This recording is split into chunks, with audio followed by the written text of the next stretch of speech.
Hermanos de Telehit, nos encontramos en un especial de lujo. Una banda que ya todos ustedes conocen está de regreso en la República Mexicana. Es un verdaderísimo placer poder platicar con Garbage. First of all, thank you very much for the time of this interview. It's an honor to talk with you. It's an honor to be here. Thank you for having us. Cool. Now, how about the news that after a year of touring, this is your last date? How do you feel about it?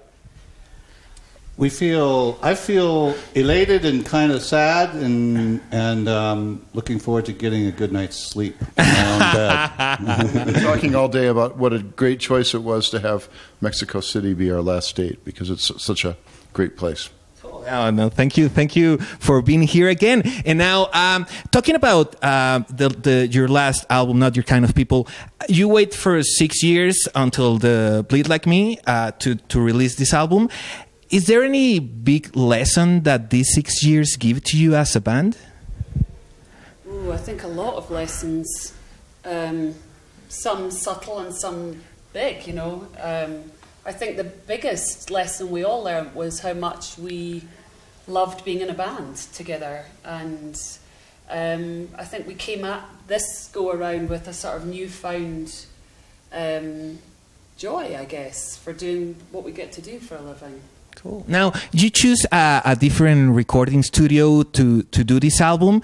It changed a little bit the mechanic of the band during the creating process and the recording process?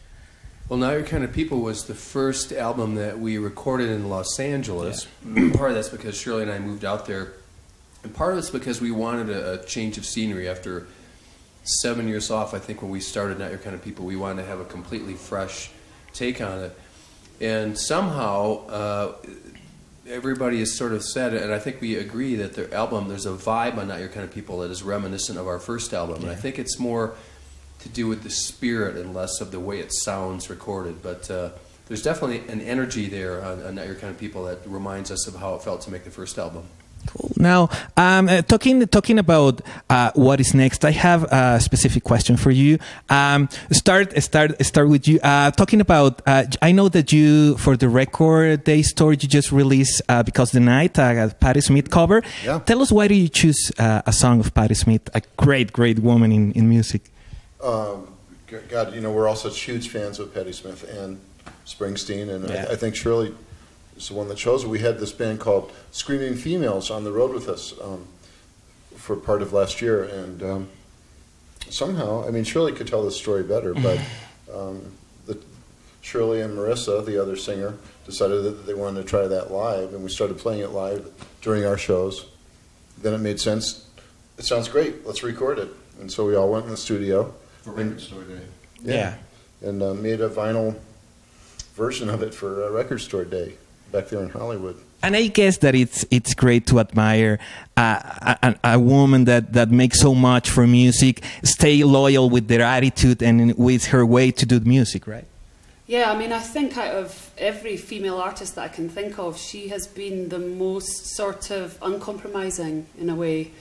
And she makes no concession to you know, what's in vogue and what's not in vogue. She's tough.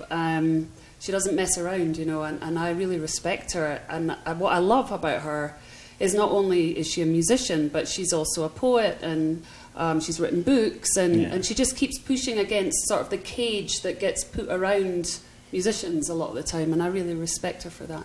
Cool. Now, Duke, do you already start the creating process with what could be a new studio album from Garbage? Like, did you start? Yeah, a new one, or yeah. Have we started it? Yeah. No. Well, we've been talking about it, and we're all very excited about it. But it's just in the talking stage right now. I think we're gonna take some time off and get our bearings again, and then start maybe in September, October. Start writing again. I think we'll all probably be writing separately anyway, coming up with ideas. We've talked about a few approaches to take, but it'll probably change by the time we start anyway. So cool. Now, Butch, your opinion about Sound City's documentary? Well, Dave Grohl did an amazing job. Excuse me. I think Dave Grohl did an amazing job directing the film. And what started out is really just almost a love letter to the studio. Interviewing people who had worked there became a fairly compelling narrative about the history of all the bands that were there, and then what it's like to make music now versus what it is to collaborate with people in the studio and make sure that music is made by human beings instead of computers. And everybody I know who's seen the film really loves it, and I really do think Dave did a great job directing it. And it's because it comes from his heart. I mean, he's so enthusiastic about it, and anytime he jumps into something, he goes in 100% if he's into it. Cool. Now, Steve, talking again about the album, I read that it's not your kind of people. Some of your daughters, of the daughters of some of you, did the chorus, some of the chorus of the song. Yeah, my daughter happened to be out there, yeah. And Butch's daughter. How was the experience? And amazing, you know.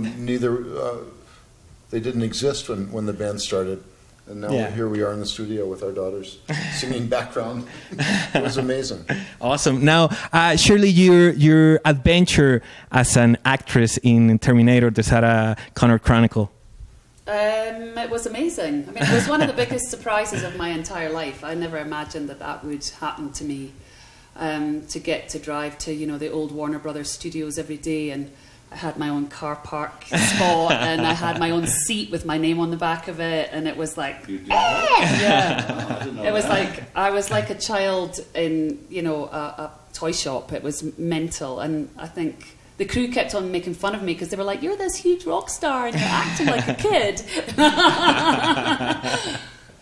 Awesome. Now, Duke, talking about what's next for this album, do you have plans to release another single or not? You're just gonna.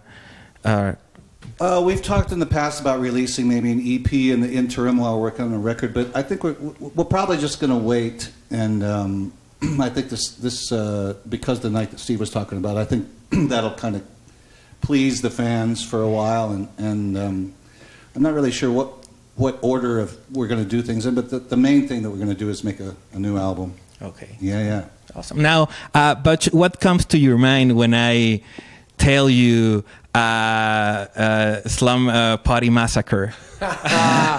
Whoa, you are really going for some obscure references here. That is one of the first songs ever that Steve and that was recorded at Smart Studios that was in a film. And that's a really pretty gnarly B film. Yeah. And a director friend of ours, Frank Anderson, sent it around to this guy who was working on it's a slasher film, Slumber Party Massacre. And it was a song by one of our side projects, Rectal Drip. And I know, pretty disgusting name. And then actually the Drip has made it into a couple of films. I think their songs have been in three movies now, and thankfully the masters don't exist. You can't find any CDs or cassettes out there, so it's kind of it's out there in history now. Now, Shirley, working with Ser Tankian for the Hunger song. Tell us a little bit of the experience. Well, that came out of the blue. I mean, he just emailed me one day. We had met actually in Australia on the Big Day Out, which is a big travelling festival over there, and he just called me up and he said, "I'm working on this musical, and we'd really love it if you sang this single. It's for Amnesty International." And I love him. Like, he's a really cool person, and he's really fun to hang out with. He's really smart and really kind. He's really, just one of the sweetest people you could hope to meet, and I respect him enormously. And it was a challenge. It was a kind of strange, song that because it came from a musical, so it was cool. Awesome. Now, one question: if someday somebody make a movie about Garbage, which concert has to be on the movie? Which show of Garbage has to be on the movie? Tonight. Mexico City, 2013. Okay, because yes, absolutely. What do you think that makes special Latin American crowd? I don't know. I think there's just a cultural passion, I guess. That maybe it's because you like a lot of chili and hot sauce. I don't know, but there's just a specific response that we get in, like all bands talk about it. It's not just us. It's a specific kind of passion, and culturally, it seems that people are very forthright about their feelings. I don't know. I mean, these are sweeping generalizations, I know, but people are very forthcoming with, you know, how they feel, and I think that creates a sort of culture of passion and affection, and that's wonderful when you're a band, because that's the thing you kind of crave in a funny way. Tequila may have something to do with it as well. Yeah, tequila, it's a good motivator. Absolutely. Well, thank you very much. It's an honor to talk with you. Congratulations, because all your career is amazing. Good luck with the future. I know it's going to be a lot of garbage left. And Muchas gracias. De nada, ya lo vieron, hermanos grandes, entre los grandes garbage. Vamos a continuar con más. No le cambie, estamos aquí en Telehit. Cool.